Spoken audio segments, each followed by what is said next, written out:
When Allah subhanahu wa ta'ala says, if you were to see this Qur'an, if you were to see this Qur'an being revealed on the mountain, that mountain would shatter or shake or be destroyed for the fear of Allah Azza wa Jal, because He knows who is the one that's revealing this Qur'an, that who is the one behind this Qur'an.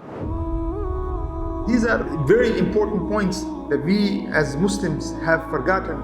And this is a warning for ourselves, brothers and sisters, because on the Day of Judgment, we will be taken accountable for the way we are treating the Qur'an. Alhamdulillah Rabbil Alameen. Salatu wassalamu ala Sayyidina Muhammad wa ala alihi wa sahbihi ajma'in. First of all, brothers and sisters, Assalamu alaikum wa rahmatullahi ta'ala wa barakatuh. We ask Allah subhanahu wa ta'ala that Allah Azza wa Jal makes this a means of guidance, tawfiq, makes this a means of khair and barakah, and most of all, means of delivered, a meaning of delivery on the Day of Judgment. Because that's what matters is what are the reasons for why we are reading the Quran. Brothers and sisters, before I start the topic, few things I think that, or it's probably part of the topic, few things that somehow it has slipped, it seems, the minds of the Muslims, or that the environments that we are living in today, and the type of culture and in general kufr that we live under. The Quran has unfortunately become a book of just recitation. People are reciting the Quran throughout the Muslim world. We have millions of huffaz, we have millions of people who read the Quran on a daily basis. But we are not seeing the impact of the Quran. A lot of people, it has come to this point that where people are reading the Quran and it's for, this idea of just reward. There is sawab in it. And that's the level of, that's where we have kind of left the Quran there. Where people are doing what they're doing, just fine. There is sawab in reading one ayah or two ayah or one letter or two letter. And so the actual meaning of why this Quran was revealed has been lost. And so I think it's very important that, it's not just that how much Quran we read, but the actual effort that takes to implement the book of Allah subhanahu wa ta'ala is what is going to take us to Jannah. That is something that we may have forgotten. We have people who will read Surah Yasin so many times a day, or this surah so many times a day, or that ayah, repeating it or memorizing, as I said earlier. But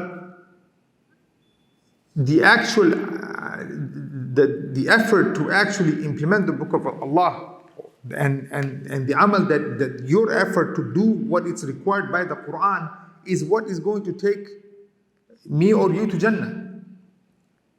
Reading is one thing, but if there is nothing backed by it, it could actually become the means of punishment. And that's a very scary thing, that we are doing certain things for reward, but at the end of the day, it may actually become the reason why that person, may Allah protect us, that it may become the reason for why a person may be punished. Because you knew, this is not something that, that can be taken lightly, but you are aware. Think about it this way, that if you have knowledge of something and you're hiding knowledge, we all know the punishment for hiding knowledge on purpose. We know how, and if the scholar, the accountability of a scholar on the Day of Judgment, the accountability of alim, or the accountability of the one who's ruling, or the ruler on the Day of Judgment. There'll be people who will be standing with flags in their hands, showing the reality of that person. The hypocrisy, the hypocrites, or the people who turned their backs on the Quran, or those who sold the ayat of Allah in a cheap price. There will be ayat Allahi thaman qalila. Just think about what that means. How do you do that? how does someone sell the ayat of Allah in a cheap price? First of all, there is no price. We understand that there is no price to the Quran. No one can go and say, this is the price of the Quran. There's no such thing. Quran is priceless. But Allah subhanahu wa ta'ala is saying that, look, these people who sold the, and we see that today. We see that today where Quran, it's just read or it's taught for a certain amount of price. Fine, there are rulings that you can teach the Quran. I understand that if a person has put all of his life in learning so he can teach, because there's a hadith of the Prophet, "Ballighu anni walau ayah." Fine, there's responsibilities. But this nation of Muhammad sallallahu alaihi wasallam was not given the Quran for it to be treated the way it's being treated. Allah subhanahu wa ta'ala, He sent us this Quran. You know, when we talk about the ayah, لو أنزلنا هذا القرآن على جبل لرأيته خاشعا متصديا من خشية الله. What is خشية? لرأيته خاشعا متصديا من خشية الله. What does it mean that you know? Khashya is not just fearing of Allah. It's not just, fine, you have khushu. But imagine the mountain knows why it must fear Allah. It knows why it fears Allah subhanahu wa ta'ala. It knows the reasons for fearing Allah azza wa jal. So when Allah subhanahu wa ta'ala says, if you were to see this Quran, Ra'ayta, if you were to see this Quran being revealed on the mountain, that mountain would shatter or shake or be destroyed from the fear of Allah azza wa jal, because He knows who is the one that's revealing this Quran, that who is the one behind this Quran. So these are very important points that we as Muslims have forgotten, and hence we are not able in many ways to then transfer Quran the way it needs to be transferred to the coming generations. And this is a warning for ourselves, brothers and sisters, that we really need to take what's happening with dire warnings to ourselves, because on the day of judgment we will be taken accountable for the way we are treating the Quran. As the Prophet ﷺ, by the tongue of the Prophet ﷺ, the Quran, Allah Azza wa Jal mentions that the Prophet ﷺ, he's saying that, look, I'm worried, I'm scared that these people will throw the Quran on their backs. And what does that mean? So please keep these things in mind when we are talking about this discussion of living with the Quran and the responsibility to the Quran, because by Allah, it's not just any topic to be taken lightly. Now, the topic I was told also was to kind of discuss Quran from the perspective of living with, when we think about families, when we think about children, when we think about in general as a community, how do we live with the Quran? And so there's a hadith of the Prophet ﷺ. Allah subhanahu wa ta'ala, He mentioned in Surah Al-Luqman, in the beginning of Surah Al-Rahman, Hudan wa rahmatan lil alameen, or lil muhsinin. Allah subhanahu wa ta'ala, and of course many places, Alif Lam Mim, ذَلِكَ الْكِتَابُ لَا رَيْبَ فِيهِ هُدًى لِلْمُتَّقِينَ. In this place here, Hudan wa rahma lil muhsinin. أَفَلَا يَتَدَبَّرُونَ الْقُرْآنَ أَوْ عَلَى قُلُوبٍ أَقْفَالُهَا. Many ayat are talking about the Quran, but hidayah here, just keep in mind, when we say ihdina as-sirat al-mustaqim, hidayah is not just that a person is being guided. This hudan or hidayah or hadi, and this, it all comes in three different ways, meaning someone, it's not just that they're showing you the way. It's one, that somebody is guiding you to the way. This is the way. Another one is taking you, imagine somebody holding you and taking you through the way until you reach the objective, which is what? The true guidance. So one is showing you the way. Another one is somebody actually doing the work to take you on that path until you reach to your maqam, until you you get to the point where you are supposed to be. You have reached the objective, which is iman or understanding, and you have succeeded at the end of the day. Because the whole point is to succeed on the day of judgment. All of the efforts that we are doing here, every effort, we make it. The whole idea is that so what is it that we are trying to achieve? Number one, that hidayah, that guidance that gives us the path so that we succeed on the day of judgment. Abu Dharr radiallahu anh, there's a hadith, he said to the Prophet ﷺ, he said, Ya Rasulullah ﷺ, Ya Rasulullah, advise me. And one of the things that the Prophet ﷺ, he told him is to fear Allah subhanahu wa ta'ala. For he said, for the head of everything, all matters, is fearing of Allah subhanahu wa ta'ala. If the one who does not fear Allah azza wa jal, this is person that nothing will matter to him, no matter how much Qur'an is recited, if the person does not fear Allah azza wa jal. So he said, fear Allah, for it's the head of all matters. And then he asked him, increase me. And then he said, I order you to recite the Qur'an, for its light in this world and treasure that's been kept for you in the skies. Again he said, I order you to recite the Qur'an, for it is light, for its nur, and on the day of judgment or in this world, and to the point, and its treasure that is kept for you in the skies. There's another hadith of Imam Muslim. He said, read the Qur'an.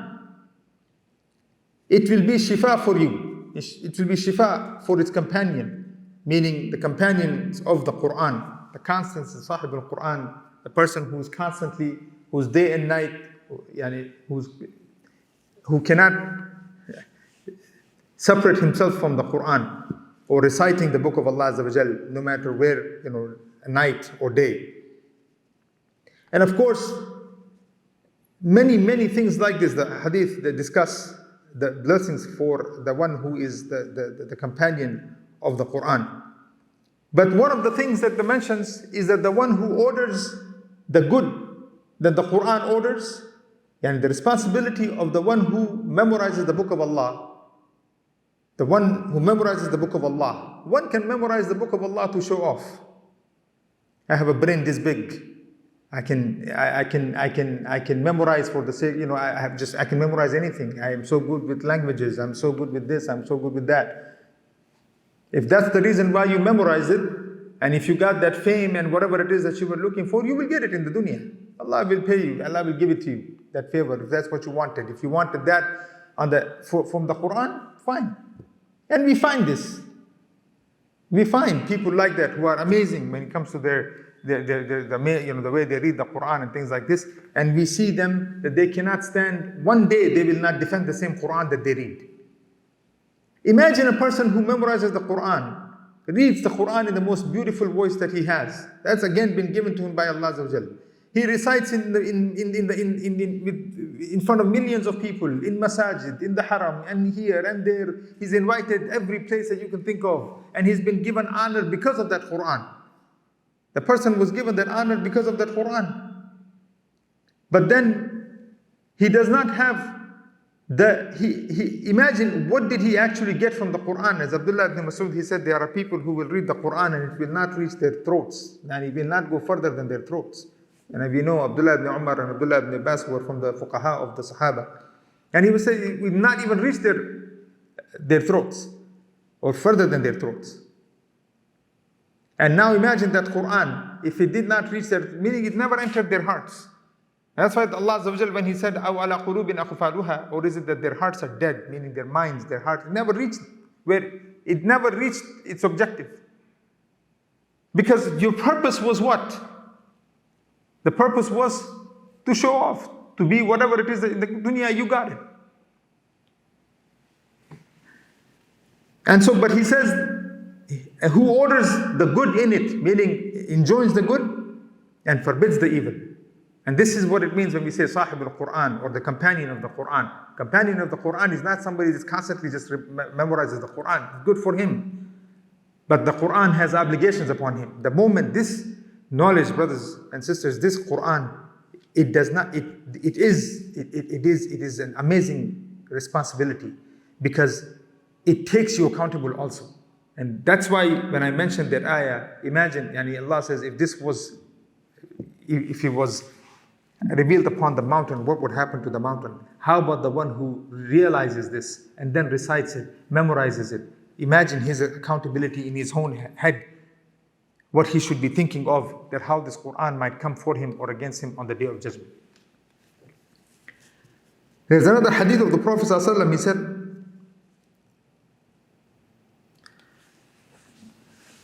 the person who memorized, the one who is always with the Quran, Allah subhanahu wa ta'ala, the Quran will come on his behalf, like we said, it will make shifa'ah. And he said, "Oh Lord, oh Allah, dress him in the beauty, in the best of the clothes that his, imagine in Jannah, and crown him the crown of honor that will be given to this person." And then again the Quran will see that that person has been given because of his efforts with the Quran. He's working hard to memorizing the book of Allah, learning the book of Allah, understanding the ahkam, the rights of the Quran, and the fearing of Allah Azza wa Jal. Like is mentioned, the story mentioned from Imam Ahmad rahimahullah. He mentions this regarding one of his students. He said that he told one of his students that recite Surah Al-Fatiha to him. So he recited Surah Al-Fatiha, that he's reciting it to Ahmad ibn Hanbal. And then he said to him, so he recited. And then he said, imagine now, if you're going to recite Surah Al-Fatiha to Muhammad sallallahu alaihi wasallam, how would you recite it? Just imagine, put yourself in their shoes and imagine the Rasulullah sallallahu alaihi wasallam in front of you. What would you do now that if you have to now recite to Rasulullah sallallahu alaihi wasallam? Now imagine if that you can imagine, and what would be happening to your tongue, and what would be happening to you as sitting in front of Rasulullah sallallahu alaihi wasallam, just imagine that itself should, I'm just thinking about it makes me shiver. Now imagine in front of Allah subhanahu wa ta'ala. So he told him, imagine we read Surah Al-Fatiha daily to Allah subhanahu wa ta'ala, 5 times a day, in 5 different salawat. How many times, maybe in Sunnah and in Nafil and all of these things that we do, you're reading the Quran to Allah subhanahu wa ta'ala. How is it that when one has that type of understanding and realizes that who it is that's listening to him, who it is that you're reading something to, and Allah subhanahu wa ta'ala, what if Allah subhanahu wa ta'ala takes you accountable for what you're reading to him? That moment, if he holds you accountable that moment, what happens? Think about this for a second. If when you're reading the Quran in your salah, in any way, and if you can think this with me for a moment, that if Allah subhanahu wa ta'ala, this you have conviction that you know Allah Azza wa Jalla exists, that He's listening to what you have to say, you're communicating to Allah subhanahu wa ta'ala, that's salah. That imagine for that moment, if Allah subhanahu wa ta'ala brings that Quran, that part that you are reading right now, and that itself you're accountable for on the day of judgment, what will you do? Imagine what will happen to your reading of the Quran in general, and what will happen to you, how you will take yourself accountable when those ayat and what it's asking you to do,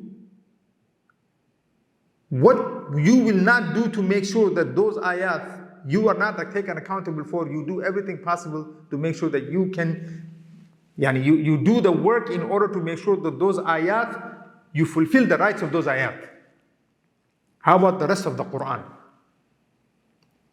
This type of clarity and understanding we have to have, brothers and sisters, because when we are reading the Quran, like as if you're reading a book like Bible or Surah or something, the books that people have nowadays, or if you're reading a book of some poetry to memorize as much poetry as possible, if that's the way the book of Allah is read, I can't imagine somebody doing this, but just imagine if that's the kind of attitude that the Muslims start having towards the Quran.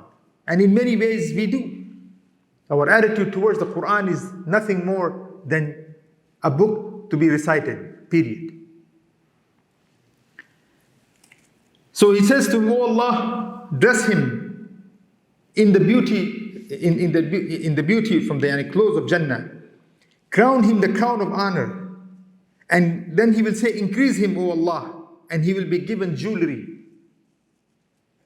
to wear, that will be given to him as honor, a person of karamah, somebody who will be honored on the Day of Judgment. And then Allah and the Quran then will say, O Allah, be content with him.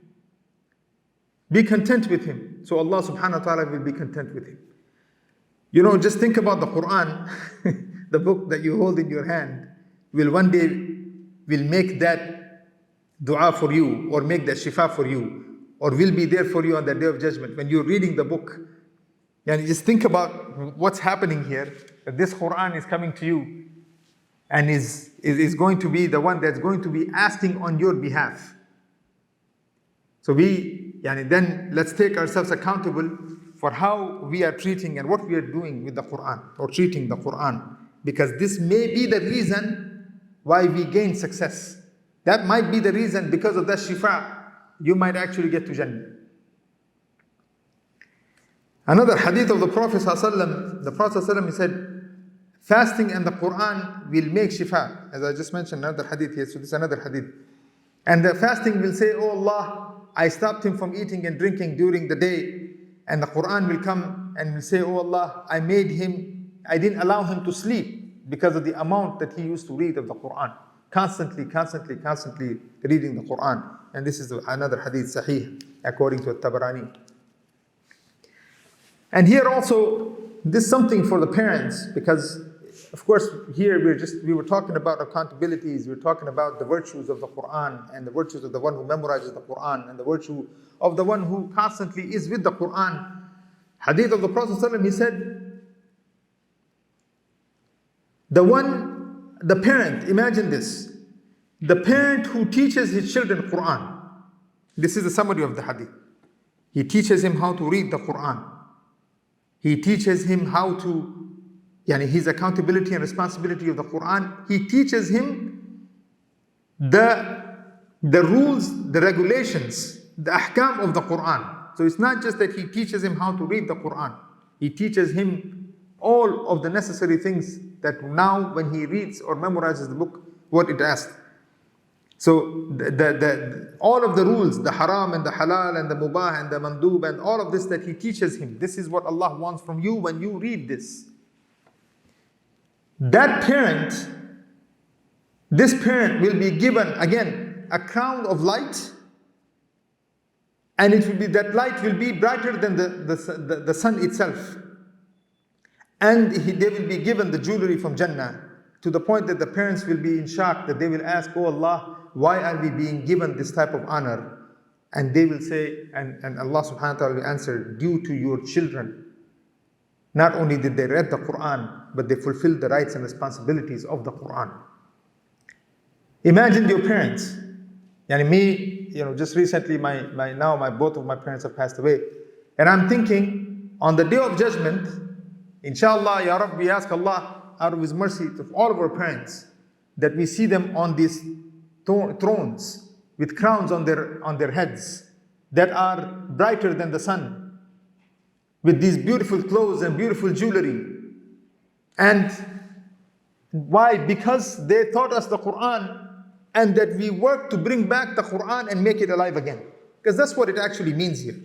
When this hadith is talking about that Allah subhanahu wa ta'ala will say, not only did you teach them the Quran, but you taught them the Quran, and you taught them how to live by the Quran, and you taught them the rules and the regulations, like the enjoining the good and forbidding the evil, and accountability. That's how you taught them the Quran. And so they fulfilled the rights of the Quran.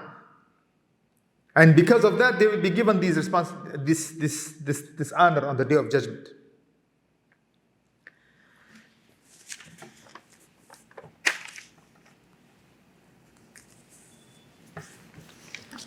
There are so many hadith, brothers and sisters, that are talking about, again, accountability to the Quran. imagine the hadith that says, بَلِّغُوا عَنِّي وَلَوْ آيَةً. Even if you have one ayah, the Prophet ﷺ, he said, give it. This is a responsibility that you have. That means that you teach the Qur'an, that you implement the Qur'an, that you take yourself accountable, and that you teach others the Qur'an. Because the Prophet ﷺ says in another hadith, best of you are those who have memorized, who learn the Qur'an, and who teaches it. And there is a very interesting statement here by Sayyid Qutb rahimahullah when he talks about this ayah, and when he even says, about the best of you, or the one who, the responsibility of the Qur'an. And he says that the Sahaba were of those people who used to memorize 10 ayat. 10 ayat. And they would ask all what needs to be done, what are the responsibilities of learning and understanding these 10 ayat and implementing them. And once they were able to understand, implement, they would come back to the Prophet ﷺ for more of what they need to memorize. And in this, I really feel, brothers and sisters, is that the Sahaba were so scared that the more they know, the more responsible, accountable they are. And so you can see how careful they were with the Quran. And how careful they were with once they understood what needs to be done. And we find that in his whole book, and subhanAllah, in the share of the Quran, Sayyid Qutb, he mentions this in another place also. He says that people will never understand the Quran. People will never understand the Quran until they are in the struggle of the Quran. Because the Quran came with a certain with struggle to enjoin the good and forbid the evil, to remove oppression and to bring justice. Because at the end of the day it said, وَمَا أَرْسَلْنَاكَ إِلَّا رَحْمَةً لِلْعَالَمِينَ. And so if the one who knows the Quran, then hence he knows Muhammad sallallahu alayhi wasallam, and the one who knows Muhammad sallallahu alayhi wasallam, you know that he was the Quran, he was the walking Quran. And from the hadith of Aisha radiallahu anha, not only was he a walking Quran, but he was like the Quran amongst us. He was like amongst he was in the middle of us, meaning bainana. He was like someone that we would constantly look at to say, what does this mean? Oh, here, this is what it means. What does this mean? Oh, here, this is what it means. And so he says that if you're going to learn the Quran, you have to you need to understand. And then he mentions the ayah, وَالْعَصْرِ إِنَّ الْإِنسَانَ لَفِي خُسْرٍ إِلَّا الَّذِينَ آمَنُوا وَعَمِلُوا الصَّالِحَاتِ وَتَوَاصَوْا بِالْحَقِّ وَتَوَاصَوْا بِالصَّبْرِ. And he says, how else can this happen? How else can someone understand this ayah unless you are in the struggle of the Quran, meaning working to actually bring back the Quran and making the Quran alive. And this is the real reward. The real reward is sacrificing everything that the person has, every single thing that they actually have, in order to bring this book, the book of Allah subhanahu wa ta'ala, alive. Because this in reality is what is the definition of sacrifice. Because people sacrifice. And here he says, وَتَوَاصَوْا بِالْحَقِّ وَتَوَاصَوْا بِالصَّبْرِ. Is that people in general, they have patience. People can have patience. People are good with, there are certain things that, but he said, it's very rare that people stand up, because in general, these type of people are rare.